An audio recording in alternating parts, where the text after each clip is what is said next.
Hello, and welcome to Ask a Historian. I'm Matthew Wilkinson, historian with Heritage Mississauga. And each week we normally explore different aspects of the story of the city of Mississauga as we answer questions and explore fascinating local tidbits of our history. Well, this week's a little different. This week, Heritage Mississauga, our organization, celebrates its 60th anniversary. And for this episode of Ask a Historian, we're going to explore the fascinating story of Heritage Mississauga.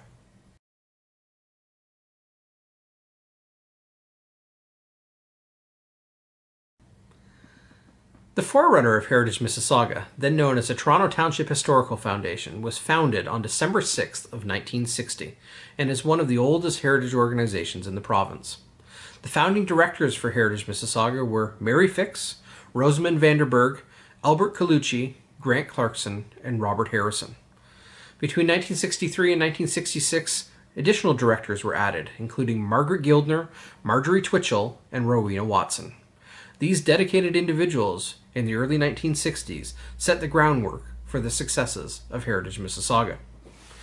Heritage Mississauga, under the direction of Reeve Mary Fix, who served as the first president of the organization, came into being with the donation of the Bradley House Museum, or the Bradley House, to Toronto Township by Kenneth Armstrong back in 1960. The Toronto Township Historical Foundation was established to oversee the moving, the restoration, and the operation as a museum of this historical landmark. This was accomplished in time for Canada's centennial celebrations, with the Lewis Bradley Pioneer Museum officially opening its doors on July 5th of 1967. In 1978, a second historic house was moved to the Bradley Museum property. With the addition of the Anchorage, the organization faced a new challenge. And by June of 1992, following an extensive renovation and fundraising campaign, the doors of the Anchorage were opened to the public. Over the years, the organization has undergone a number of name changes. Originally known as Toronto Township Historical Foundation, then becoming in the 1980s the Mississauga Historical Foundation, to the Mississauga Heritage Foundation, and now as we are known as Heritage Mississauga. Since 1989, Heritage Mississauga had maintained an office at the Mississauga Civic Center. In 1994, Heritage Mississauga and the City of Mississauga reorganized the heritage responsibilities in the city. The city assumed management of the Bradley Museum in the Anchorage, later adding Benari's Historic House, which are now part of the Museums of Mississauga. And Heritage Mississauga changed its mandate to research, record, and celebrate Mississauga's rich and diverse history. It also published a landmark publication in Mississauga entitled Mississauga: The First 10,000 Years. In 2004, Heritage Mississauga found a new home, moving out of the Mississauga Civic Center to where we are located today at the historic Robinson Adamson House, The Grange. Heritage Mississauga staff, employees, students, dedicated volunteers have likewise contributed to the preservation, promotion, education, and documentation of Mississauga's heritage, including former staff members, with a big thank you to them for their service over the years: Anna Marie Raftery, Simona Layu, Nat McAfee, Kay Matthews, Doreen Armstrong, Cheryl Seaton, Jane Watt, Jenny Walker, and many, many others. Heritage Mississauga has flourished under the direction of our talented executive directors over time, including Mary Corderone, Susan Steen, Gay Pepin, and presently Jayme Gaspar. We look forward to exploring the story of Heritage Mississauga with you. It's been 60 fabulous years. Check out more about our organization online in the video that was produced earlier this week. And just a fascinating story of the things that this organization has done over time as we look forward to the years ahead of us in 2021 and beyond. So thank you for spending this episode of Ask a Historian with us as we look into exploring the story of Heritage Mississauga.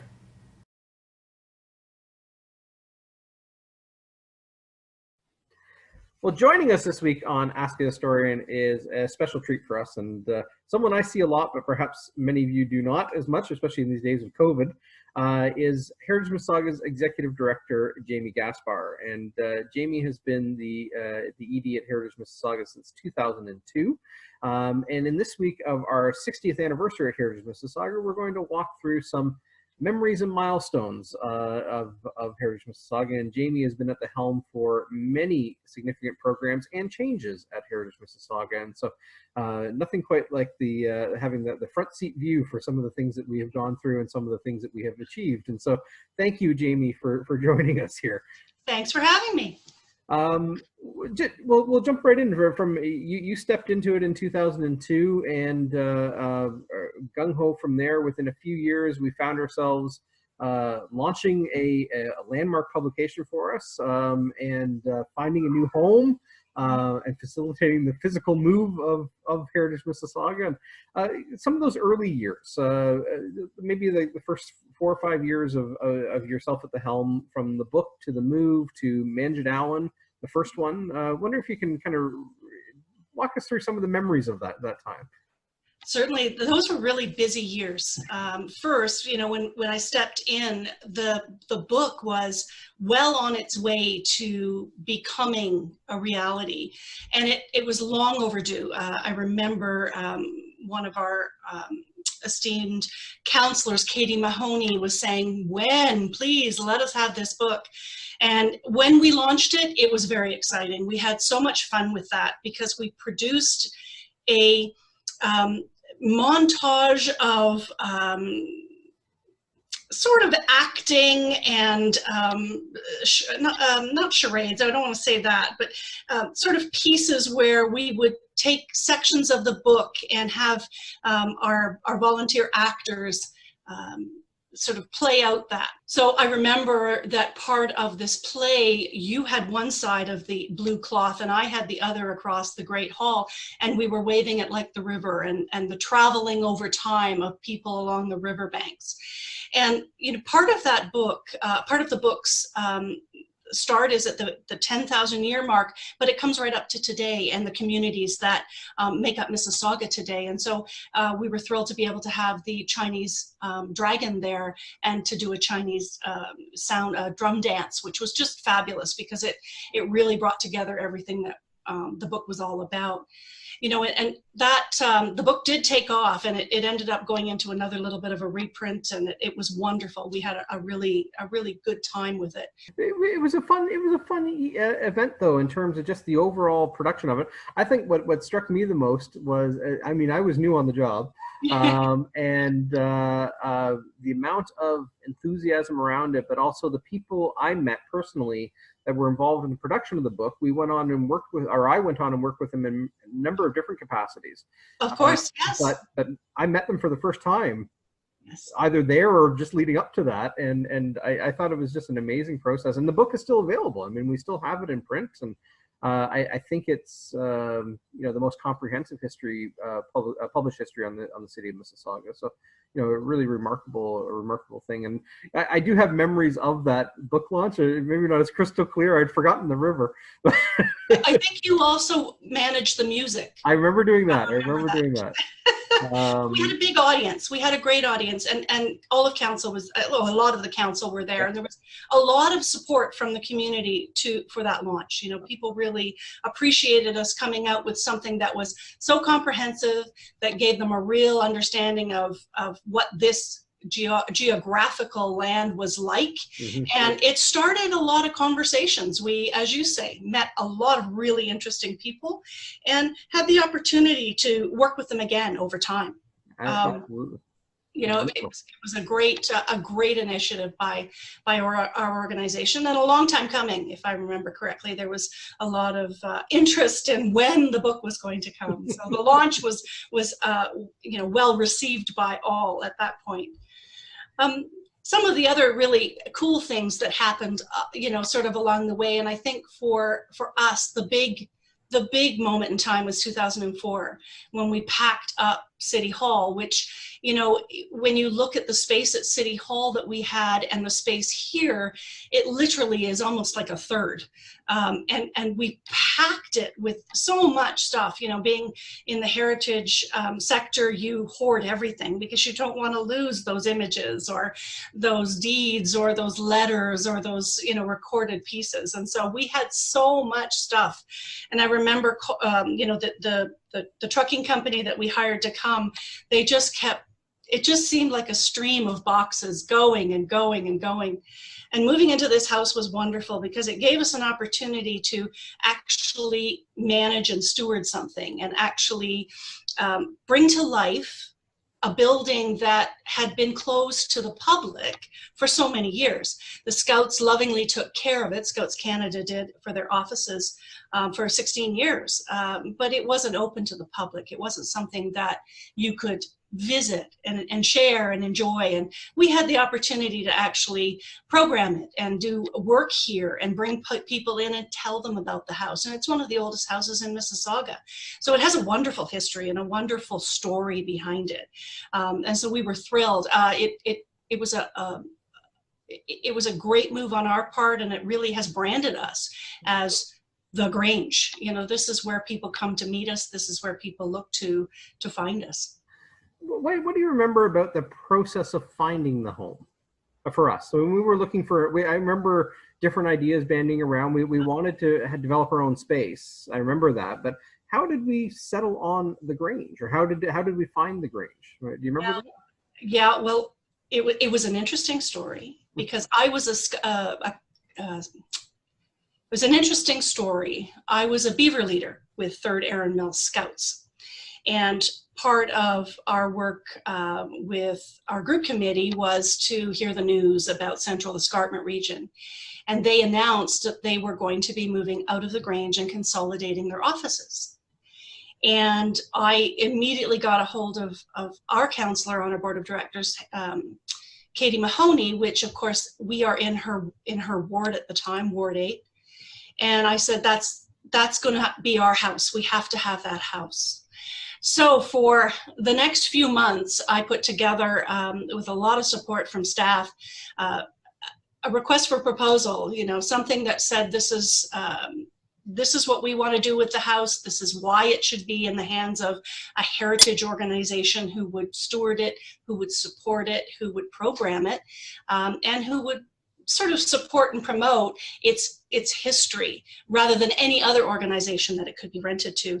And in December of 2004, we cut the ribbon on the front steps, and we're thrilled to have been here ever since. It's coming home to work every day. It's wonderful. It really is. And the house has been very kind to us. And, you know, I talked earlier about the hoarding of stuff. We've grown. We've got so much more stuff, and it's wonderful because the community is providing us with the heritage story that we don't have. So it's imagery, and it's objects, and it's papers, and it's things that give that social heritage and that backstory to how we became the city we are today. So it's absolutely wonderful being in this building and being a part of its heritage today, and how we're supporting, promoting the house, and you know, sort of telling its story in a new way. Yeah. With our different, you know, with our different rooms. We have a beautiful heritage resource center that you reside in, and you ask 1,000 questions a day, answer 1,000 questions a day. We have a great room, the Debbie Hatch Discovery Center, which allows the community to come in and hang art or do historic exhibits or cultural exhibits. A big space in the basement that we've had lots of events at. And you know, we've got a beautiful grounds too that we've done a number of events at, like Grange Stock and our Heritage Showcase and Doors Open and all kinds of different programming that's on the front lawn, which is great because the community comes out and supports those things as well. It truly is home, and I always people who come to visit they often remark of, you know, how much of a home it feels like, and I think that it's about the building, but it's also about the people who have created that, and you know, you've led the charge on that, so congratulations on that. What I remember, and I wanted to share a story in the midst of this relocation. We were beginning the ball rolling on what would, at that point in time, become our largest community event in our history. And so not only were we finding ourselves a new home, not only were we moving, but we were also having these planning meetings that would lead up to the August 2005 Manjadawan powwow in commemoration of the signing of Treaty 1805, Treaty 13A in 1805, which was marked by a number of events, but the largest one being the actual powwow down in Saddington Park in Park Credit. And I mean, 5 years later, we did it again. So maybe we didn't learn our lesson the first time, but doubled our efforts. What do you remember of, I mean, those two, to me, they were landmark events that we've done. I mean, we've done other big things as well, but I mean, those were massive. They were, and it was wonderful because we started the ball rolling in bringing the community together. We were working with the Mississaugas of the Credit First Nation for the first time in depth on an event like this. We brought in the Credit River Métis Council. We had Peel Aboriginal Network. We had school boards. We had interested community members, and we built it as a team. And that's what really made it so special. The Mississaugas of the Credit First Nation took care of the powwow portion, so they put the call out. And I think in the end we had 13 drums, if I'm not mistaken, or it was big. I don't remember the number, but it was big. I think in the end we had 7 or 8 drums, okay, if I'm not mistaken.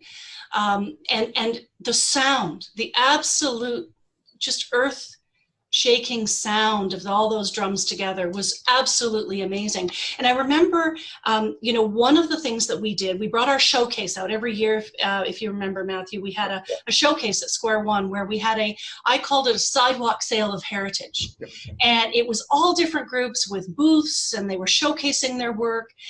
And we brought them out as well because they're part of our community and part of the heritage of the city. Yep. And one of the moments that struck me, and I will always remember this moment, there was a call for an intertribal dance, and what that means is all groups can come out and dance together. And I stopped and I turned and I looked at the powwow circle. And every nation in Mississauga was represented. It was wonderful, I remember. And they were all dancing together. It was absolutely beautiful. And I knew at that point that we had done the right thing, that we had really made a difference in connecting our Indigenous past with our people today, our immigration, all of the people that had come just recently. Everyone was brought together in a beautiful event. And at that point, we also re-signed the Friendship Treaty. And this had been done many years earlier. And so we brought together Chief Laforme and Mayor Hazel McCallion at the time. Then we brought together 2 of the members, a man and a woman, who had signed the original Friendship Treaty. And they were the adults.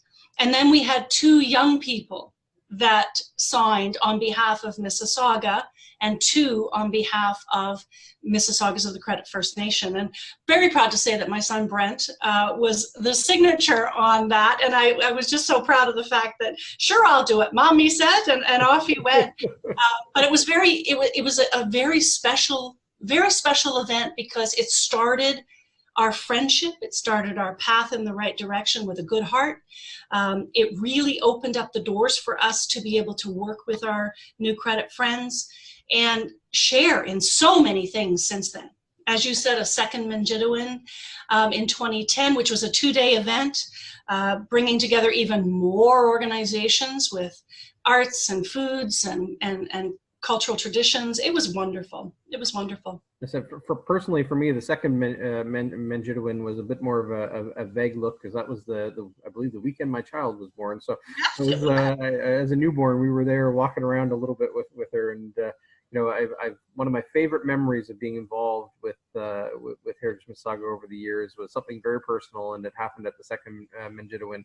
And that was the late Elder Joseph Paquette welcoming us and our new daughter, and that was just magic. Yeah. He was a very special part of all of the planning for all of the events we've done, because he really cared about making sure that we were all in this together, that we shared the work, that we shared the experience, and he was a good friend to the Mississaugas of the Credit. And we miss him. We really do miss him around here. He's just passed this year, so. it is, I mean, just, you know, not necessarily to single out Joe, because, you know, he was a magical and maybe magical is the wrong word, but he was just an impactful person. Yes. You know, just wonderful to work with. But we have met collectively so many incredible people doing this job. It's amazing how many people are just so passionate about culture and history and heritage, and, you know, flock to us to help spread those messages. And I just think it's amazing how many people we've met over the years. And it continues to grow. Yes. You know, with the elders in our community passing, there's a whole new group that comes forward that are younger and who are ready to roll up their sleeves and get to work and preserve and promote and really ensure that the heritage of our community is preserved and is ready for future generations. And so that, you know, part of our work most recently in the last 10 years has been to really build the connections with the cultural community, because that, you know, in this age of very quick emails that we delete quickly when we've seen a picture, we don't keep those things, and that cultural heritage is going to be lost if we don't encourage and work with those people, the younger generations, to save it and protect it, and to just even put it in a box so that it's there for a future review and a future look. So we're working really hard with that, and this, with the support of the Trillium Foundation, have done a lot of good work in that field, supporting and preserving that heritage. And it's exciting because I find that the cultural community are really excited about participating. Mm-hmm. Because, you know, it's, to them, you know, their culture is very old back home. Their history is very old. And here they're excited that we want to be a participant in celebrating that. So it's great. They're very enthusiastic people and wanting to give us as much as they can to ensure that it's preserved, which is lovely. I know our coworker Megan is doing an astounding job connecting to these emerging communities, or our emerging relationships with these communities, I guess would be a better way of saying it. I think the best way that I've explained it to people is that, in the understanding that, you know, the story of the place that we live in doesn't stop. We turn the page and a new chapter starts all the time, and you need to have that story evolve and continue to grow and continue to, I guess, analyze itself, and you know, many more chapters yet to be written. And I think that's the fascinating part to me, is that, you know, we are branching into a new chapter of that story, and it's all part of the whole. It all helps make the whole, and you know, that whole is ever growing, and in terms of the whole being of the city. And it's just a fascinating process to be in. And again, like through Megan's work and your own, and just fascinating relationships that we are making that are new. And that's really what it is. They're relationships, Matthew. You're right there. They're really solid relationships, and they're folks who care. You know, in every community, you've got a core that does the festival, that does the events, that does Carasaga per se for their community. You've got this core group of dedicated volunteers, and they have been so supportive. They've been just amazing when it comes to recognizing how important it is to nominate during the credits, you know, during our awards program, nominating for the volunteerism and for the cultural heritage and what the support that they've done, their different community members have done in their work. And, you know, we've, again, as you said, the relationships just keep building, and it's such a wonderful way to express our city's culture by celebrating their good work. And we call them heritage heroes because they really are. Absolutely. You made a great segue, because I do want to talk about the awards, but you also mentioned Carasaga in there. And, you know, we look back, we're going to look at the more recent things in a few moments, but when we look back over, you know, from the 2000s moving into the current decade, I mean, we've been involved with Carasaga very early on. Doors Open, we started back in 2003. We did. Yeah. The awards have been an annual thing. They've evolved, our awards program.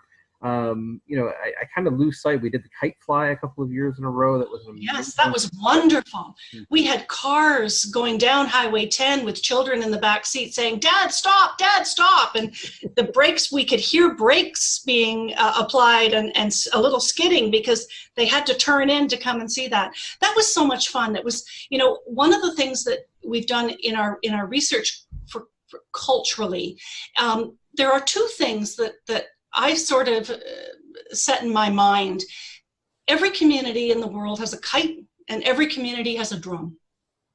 In their music, there's drums, and kites is part of their entertainment.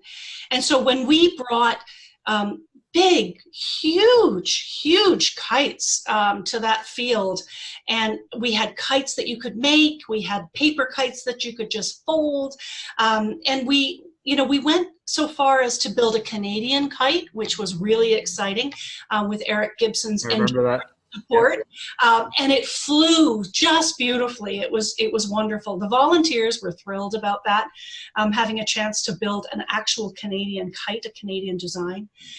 That was a couple of years, and unfortunately, the site that we were using got built on. So, you know, in Mississauga, there's not very many wide open spaces to be able to do that kind of event. But interestingly enough, Churchill Meadows community, they came to our kite fly with their children and proceeded to try and do a few of those in a couple of years ago, and had some lots and lots of fun flying kites in the baseball field. So up there, which is great. I'm glad that it moved on to another community. It was magical. I remember sitting in the field, to be honest, at one point, looking up and just seeing the sky filled with kites. It was incredible. I remember that very well. And a Mary Poppins Day.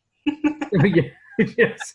And then, you know, all those things that we mentioned, I mean, they lead into kind of the you know, years tick by, I guess it would be. In 2010, we had our 50th anniversary. And honestly, Jayme, it feels like yesterday. No, I agree. I'm looking at all the pictures, of course, because this is our anniversary. So we've been going through pictures. Kelly's done a beautiful video yesterday about our birthday, and we pulled, you know, all of us were working to pull pictures about that.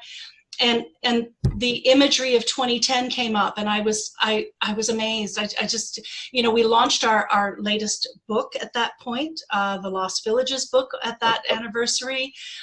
We had cake with Mayor McCallion and our president at the time, Barbara O'Neill, and we had, you know, some of our earliest folks here, some of the early volunteers that supported us, including one of our founding members, Grant Clarkson. And he was here to support that and share some cake with us and celebrate. And that was wonderful because he was very elderly at the time.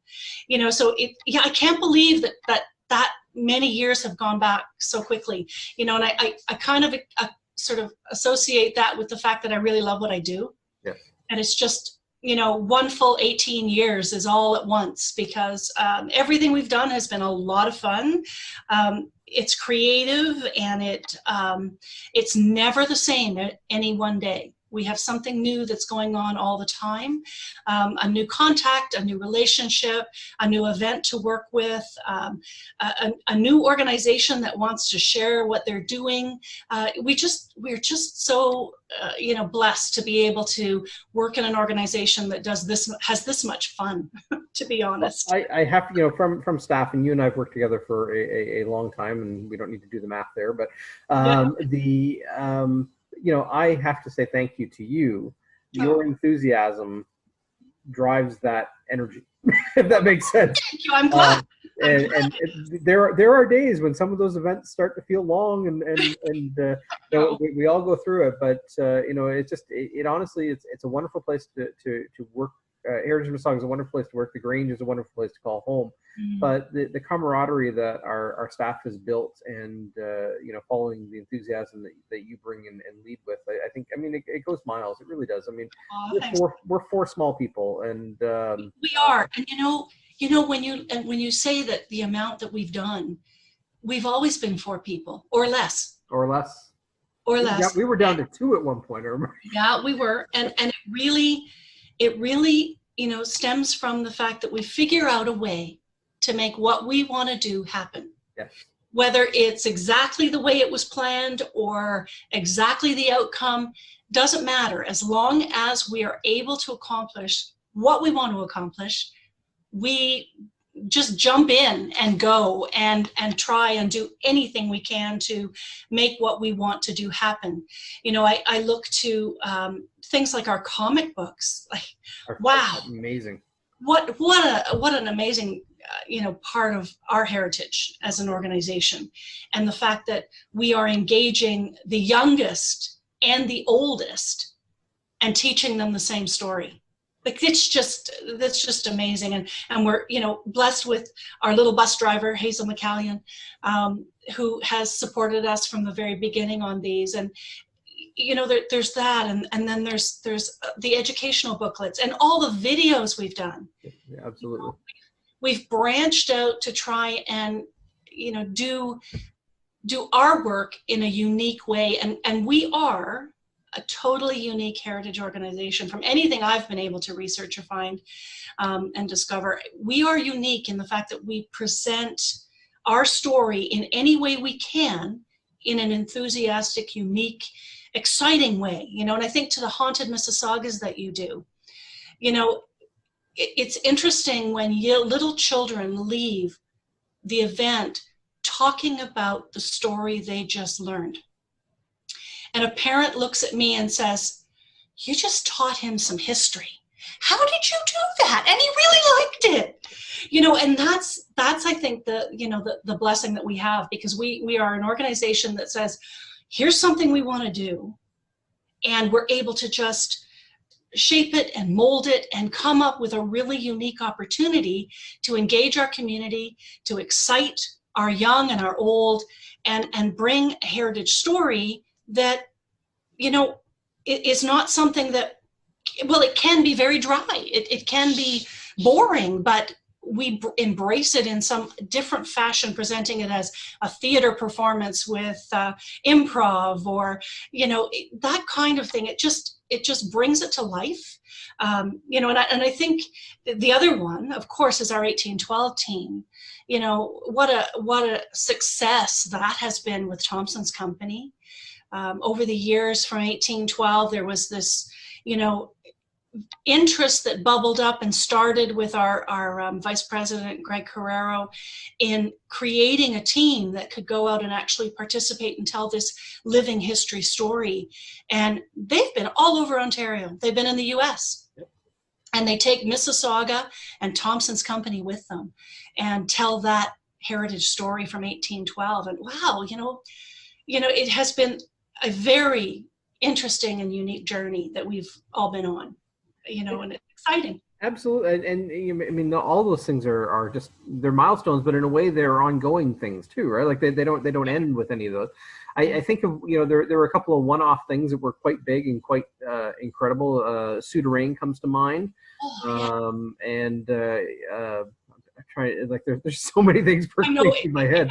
But go on and on, for sure. Souterrain might have been the biggest kind of one-off off-site thing that we've done for length of time.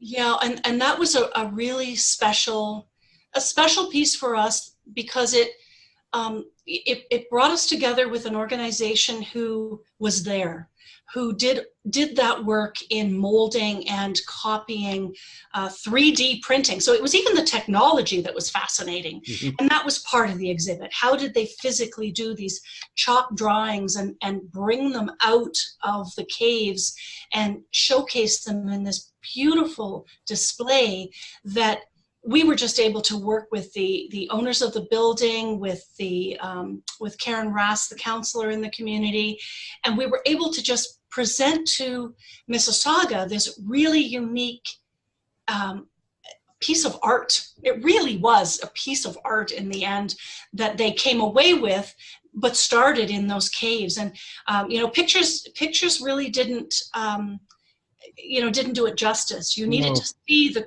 carving, and you needed to see the 3D, and you needed to see how it was made in order to really appreciate. And we are so grateful to the Souterrain Impressions team to pick us first for their tour.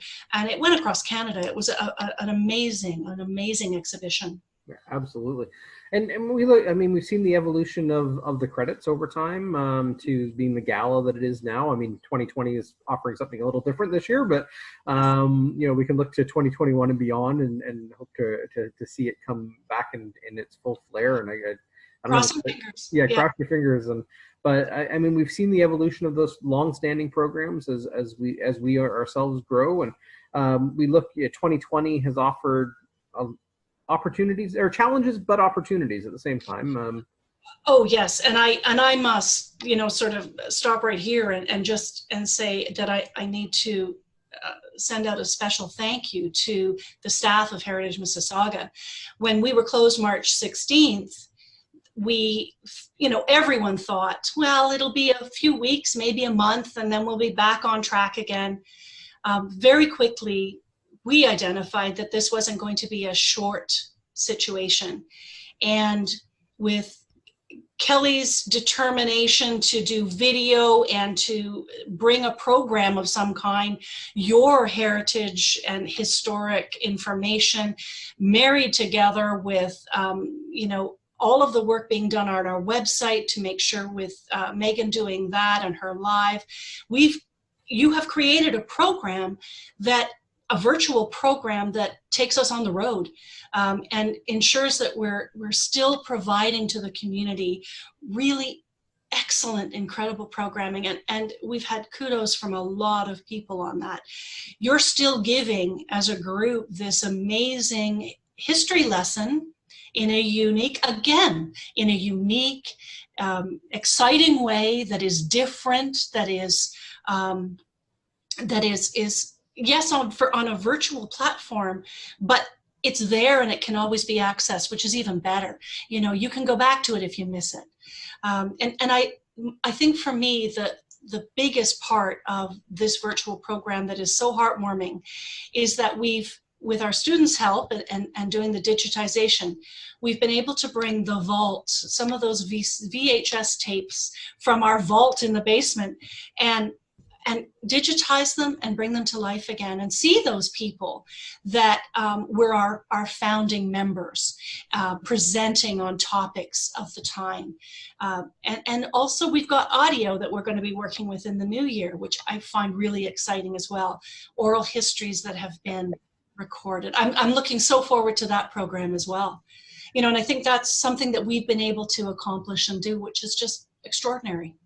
It's offered, like you said, it's offered new opportunities for things too, because some things go on hiatus, some of the in-person events and that sort of thing. So it gives you opportunities to focus. And you know, I'd like to, you know, ending on a positive note, I'd like to look forward to 2021, but it's hard to see the roadmap in front of us yet. But you know, we will. That's the new word. It's uncertainty. We have no idea what to do. And we, you know, as an organization, we've talked about it. We need to be flexible to be able to support what we can, you know, open when we can. We're itching to open. I'd love to open the Grange to visitors and have exhibits again and have folks in the basement, you know, doing some work down there. Our line dancers back. It would be wonderful.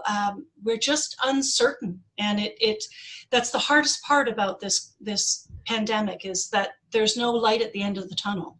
Not really. You know, we've got, you know, small little bits of, you know, the vaccines are coming and we're going to be starting, but we don't know how long that's going to take. And so we have to be flexible, and we're willing to do, you know, just about anything, I'd say. I don't know if my staff would agree there, to support programming going forward, but we're open to discussions for sure. Absolutely. I think that's, you know, at some point we have this vision that we will return to the whatever the normal is, Right. and we'll be back out there in person in the events, because we love them. We love that interaction, but at the same time, there are ways to interact, and we've done a decent job, I think, in developing those types of programs with us here at Heritage Mississauga. So I look forward to that, and whatever that path is ahead, we'll be part of it, and We will. looking forward to sharing the story. So thank you, Jayme, for joining us. Really appreciate it, and thanks for taking the time. I know you're in the midst of a busy season right now, so but thank you for taking the time to explore our 60th anniversary, and you know, looking back and looking forward, and really enjoy the road we've taken. And again, look forward to where that road leads us in the years ahead. So thank you. Sounds good. Thank you very much. Thank you for joining us here with Ask a Historian. And we appreciate the time that you've taken out of your day to spend with us here as we explore the different aspects of the story of the city of Mississauga. And especially this week as we look at 60 years of history with Heritage Mississauga. And we want to say a special thank you to our current staff at Heritage Mississauga, Jayme Gaspar, Megan McIntosh, Kelly Ralston, and myself, Matthew Wilkinson. And also a tremendous thank you to our volunteers and our students and our board of directors for all the time, energy, enthusiasm, and support they bring to Heritage Mississauga. And we look forward to seeing you with future episodes of Ask a Historian.